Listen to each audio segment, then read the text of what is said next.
Welcome to Unit 4, Lesson 1. Today we are looking at the primary and reciprocal trigonometric ratios. Our learning goals for today include reviewing our knowledge of SOHCAHTOA and relating them to the primary trigonometric ratios, determining the trigonometric ratio of any given angle and vice versa, and finally, we want to be able to solve a right angle triangle.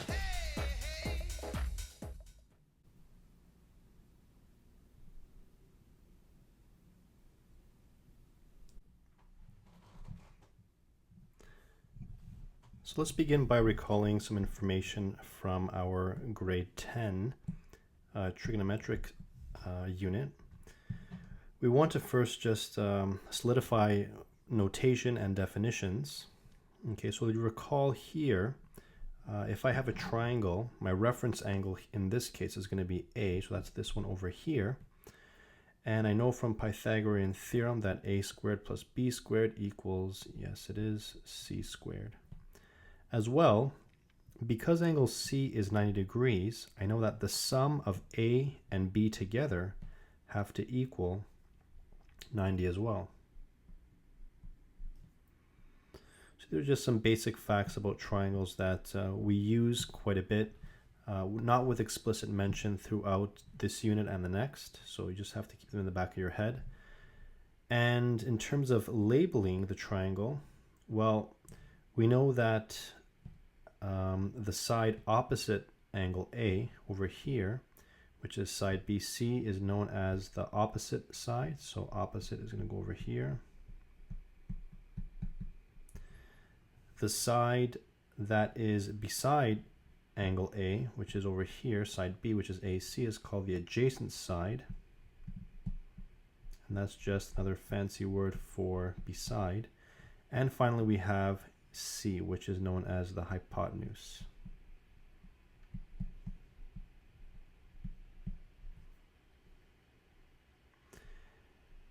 As well, from grade 10, we have that famous word which we say is SOHCAHTOA.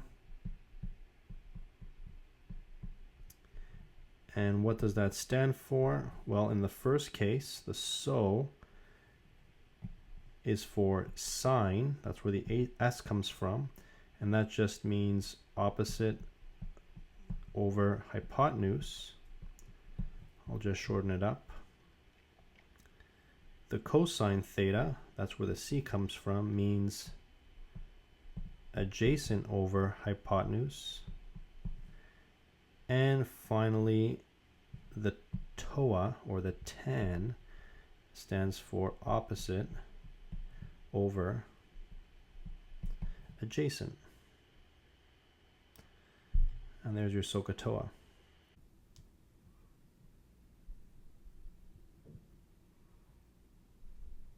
The nice thing is the reciprocal of these ratios, these are new names here. Okay, and the reciprocal, all it means is flipping upside down. Now by definition, the CSC, or cosecant of theta, is just 1 over the sine of theta, which can also be rewritten as the hypotenuse over the opposite side. For the secant, or secant of theta, it's 1 over cosine theta, which is the same as the hypotenuse, HYP, over the adjacent side. And finally, cotangent, well, there's no surprise there, it's 1 over cotan. Oh no, sorry, I'm using the definition. 1 over tangent. 1 over tangent of theta, and that's just the reciprocal, which would be adjacent over opposite. And there you have your primary trigonometric ratios as well as their reciprocals: cosecant, secant, and cotangent. Let's begin with an example.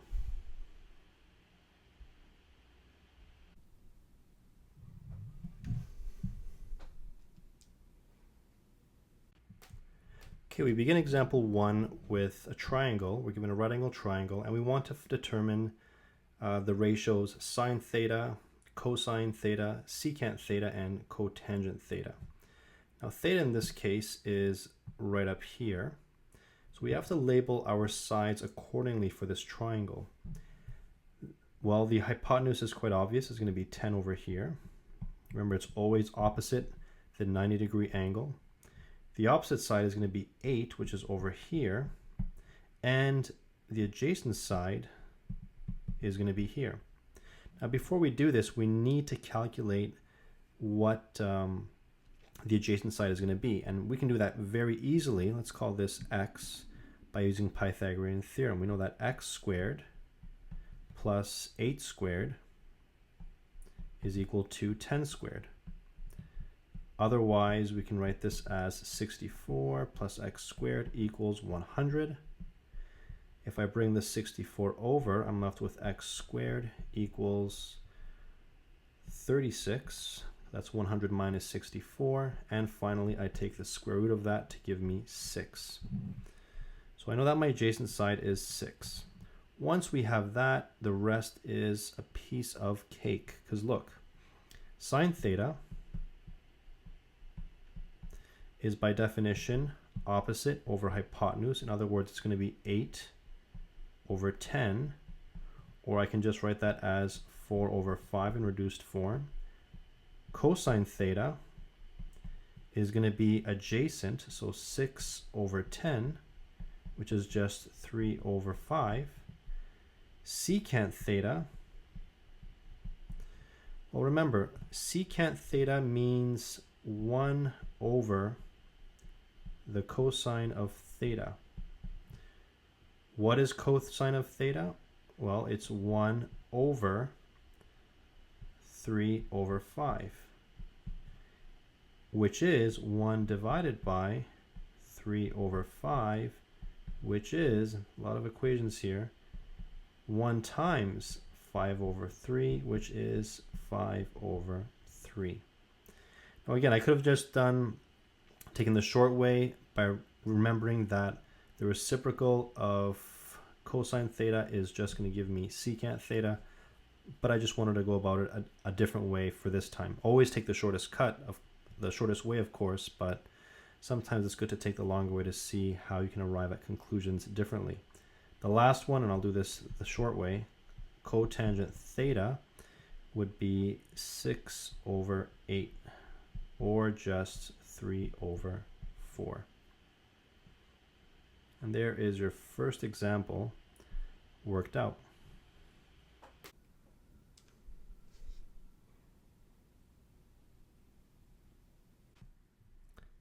Let's now look at example number 2. So we are given cos theta is root 3 over 2. So we're given one trigonometric ratio and we want to determine the other 5.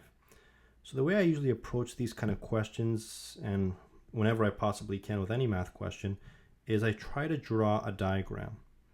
So we are dealing with a triangle here, so I'm going to draw a right angle triangle. Okay, it can be arbitrary, facing left, facing right, upside down, doesn't matter. And I'm going to make this theta my reference angle. Now I know by definition cosine theta is adjacent, so that means root 3 is going to be on the side here, over hypotenuse, which means that the 2 is going to be over here.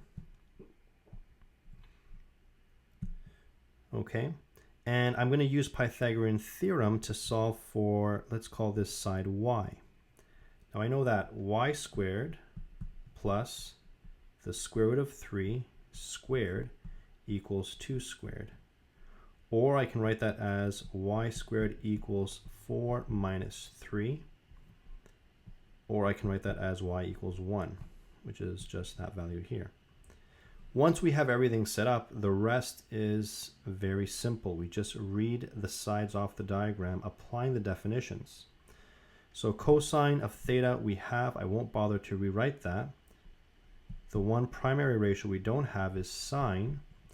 So sine theta is opposite, which is 1 over 2 hypotenuse. Tan of theta is going to be opposite, which is 1 over adjacent, root 3.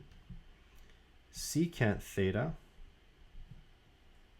write that a bit better, maybe zoom in over here. So I have secant theta. Well, that's just the reciprocal of cos, so I have root 3 over 2. And then cosecant theta is the reciprocal of sine, which is 2 over 1, or I can just write it as 2. And cotangent theta is the reciprocal of tan, which I'm just going to write as root 3. And there you have your other 5 primary trigonometric ratios.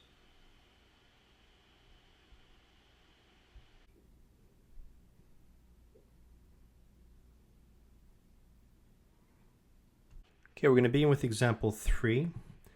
We're looking at finding the secant of 37 degrees. So let me zoom in here. I'm going to do the first one, and then you will try another one yourself. The answer of that you can compare with the solutions or the filled out form on Google Drive. So let's start off with secant of 37 degrees. So secant of 37 degrees, well, that just means 1 divided by cos of 37 degrees. Well, what's cos of 37 degrees? Let me just pull up my calculator here. Take a look.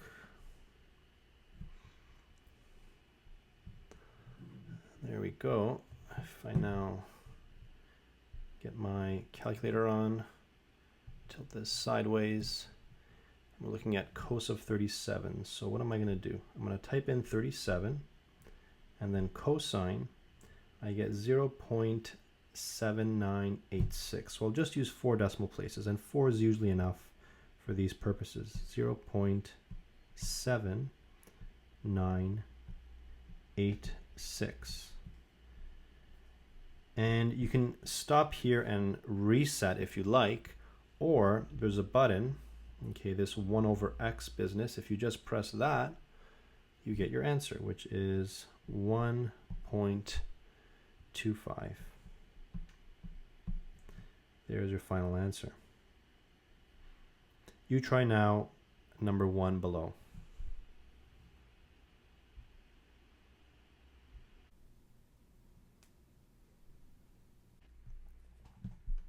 Here we are on our final example of this lesson, and we're solving for a triangle. Now, solving, what does it mean, first of all? From grade 10, we did some of this work, and it means to find, F-I-N-D, all sides and angles. Okay, so all, I stress that, sides and angles. We want to find everything, and right now we only have 1, 2, and 3 things. Okay, the B is always going to be there, 90 degrees, but we need to find the rest. So let's start off with the easiest of them all, which is probably this angle here, A, because we know that the sum of angle A and angle C is going to be 90 degrees. So to find A, angle A, we just subtract from 90 degrees 53. And that leaves us with 37 degrees. So here we have 37. Let's now find some sides. So I don't know what, you can pick any side you like. We have here B as our hypotenuse. We have here A as our adjacent or opposite side, depending on which perspective we're taking. But let's use the 53 and solve for A. So if 53 is my reference angle, A is my adjacent in this case, so this will be my adjacent, and 10 is the only other side I have, this will be my opposite. So based on SOHCAHTOA, what uses A and O? Well, it's 10. So I write 10 of 53 degrees equals opposite, which is 10, over adjacent, which is A. Cross multiplying, I bring the A up here. I get A 10 of 53 degrees equals 10. And instead of evaluating that 10 of 53, remember this represents a number, which I haven't calculated yet, but I'm going to save that for the end. I'm going to divide both sides by 10 of 53 degrees. 10 of 53 degrees. This cancels, and I'm left with, well, got to pull up our calculator once more. Let's take a look here.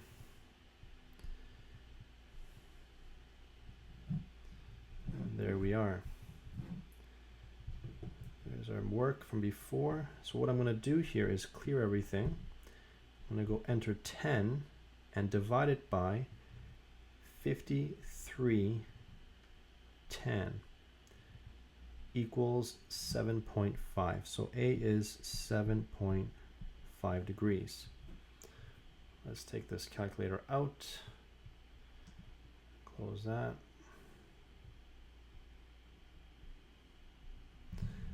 And we're going to bring our screen back to a larger size.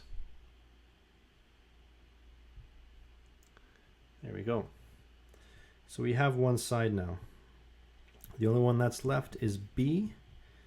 So I can do it a multiple of ways. I can use trigonometry or I can use Pythagorean theorem. I think I'm going to stick with some trig. Let's see. So I have the 53 opposite hypotenuse. That means I can use sine. So I'll have sine of 53 degrees equals 10 over B, which means that B of sine 53 degrees equals 10. Divide both sides by sine of 53 degrees. And let's once more invoke our calculator here. Bring it back in.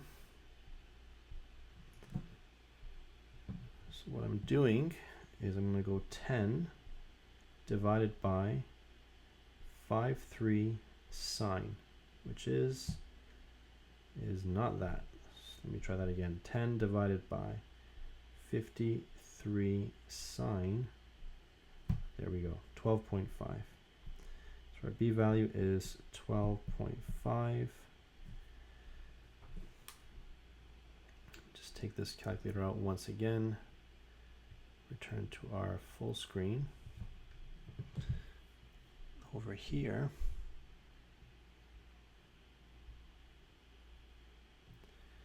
and let's just put our values maybe into this diagram here. So we know what all this is now. We know that's 37. We determined A, the opposite side, to be 7.5. And we determined the hypotenuse to be 12.5. And there you have it. You have your triangle solved with all sides and all angles given. You try the third one on your own and compare your answers with the completed worksheet. That completes the first lesson. Looking forward to some more trigonometry tomorrow.